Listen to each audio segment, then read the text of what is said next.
सो है दोस्तों, I am Anur Rashid. तो दोस्तों आज की इस वीडियो में हम बात करेंगे आईसीएसई बोर्ड के मॉडरेशन पॉलिसी के बारे में। क्या है ये पॉलिसी और कौन कौन से बच्चे एलिजिबल है इस पॉलिसी के तहत एक्स्ट्रा मार्क्स के लिए, या आप ये भी कह सकते हो कि ग्रेस मार्क्स के लिए। तो ये सभी चीज़ें हम इस वीडियो में जानेंगे। बहुत ही छोटी सी वीडियो होने वाली है, तो आप ज़रूर इस वीडियो को पूरा देखें। तो चलिए देखते हैं कि वीडियो में आगे क्या है।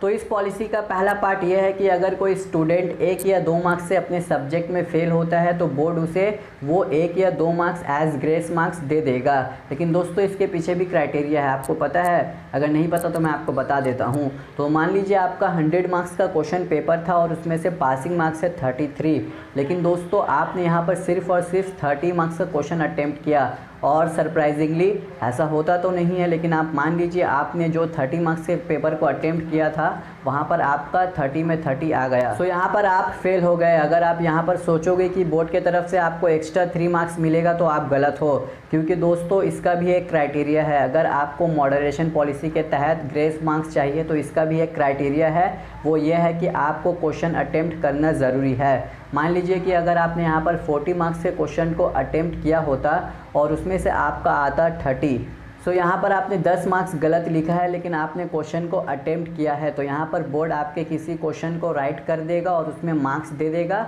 तब आपका दोस्तों इस 30 मार्क्स से वो मार्क्स ऐड होगा।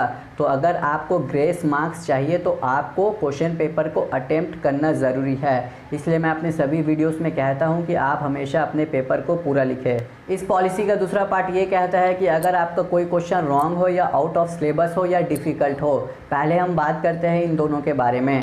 तो अगर आपका कोई क्वेश्चन रॉन्ग होगा तो बोर्ड आपको मार्क्स सिर्फ और सिर्फ तब देगा जब आप उस क्वेश्चन को अटेम्प्ट करोगे। और अगर कोई क्वेश्चन आपका आउट ऑफ सिलेबस होगा तब आपको मार्क्स मिलना है, आप अटेम्प्ट करो या ना करो। और अब बात करते हैं कि अगर कोई क्वेश्चन डिफ़िकल्ट हो, तो दोस्तों अगर कोई क्वेश्चन डिफ़िकल्ट होगा तब आपको सिर्फ और सिर्फ तब मार्क्स मिलेगा जब आप उसे अटेम्प्ट करोगे। So attemption of question is necessary if you want grace marks. और ये दोस्तों सिर्फ आईसीएसई बोर्ड के लिए नहीं है, ये इंडिया के सभी बोर्ड्स के लिए है। यानी कि ये जो सेकंड पॉइंट मैंने आपको बताया अभी मॉडरेशन पॉलिसी का, ये आपका इंडिया के सभी बोर्ड में अप्लाई होता है। तो दोस्तों अब बात करते हैं इस पॉलिसी के थर्ड पॉइंट के बारे में। सो इस पॉलिसी का थर्ड पॉइंट ये कहता है कि अगर आपका मार्क्स आया पॉइंट में, यानी कि आपका मार्क्स आया 79.3 या 4, तो इसे राउंड ऑफ करके 80% कर दिया जाएगा। और अगर आपका मार्क्स ऐसे ही आया 89.34 या 89.8, तो इसे भी राउंड ऑफ करके 90% कर दिया जाएगा। सो ये था आपके बोर्ड का मॉडरेशन पॉलिसी का प्रोसेस। वैसे ही आईसीएसई बोर्ड इंडिया का सबसे अच्छा पासिंग परसेंटेज बोर्ड है, यानी कि सबसे ज़्यादा स्टूडेंट्स यहाँ से पास होते हैं और इसका एवरेज परसेंटेज है 95, और ऊपर से ये देता है मॉडरेशन पॉलिसी। तो दोस्तों इससे हमें पता चलता है कि आईसीएसई बोर्ड अपने स्टूडेंट्स के बहुत सपोर्टिव है। तो दोस्तों यहीं पर ये वीडियो एंड होता है। मुझे उम्मीद है कि आपको ये वीडियो पसंद आया होगा।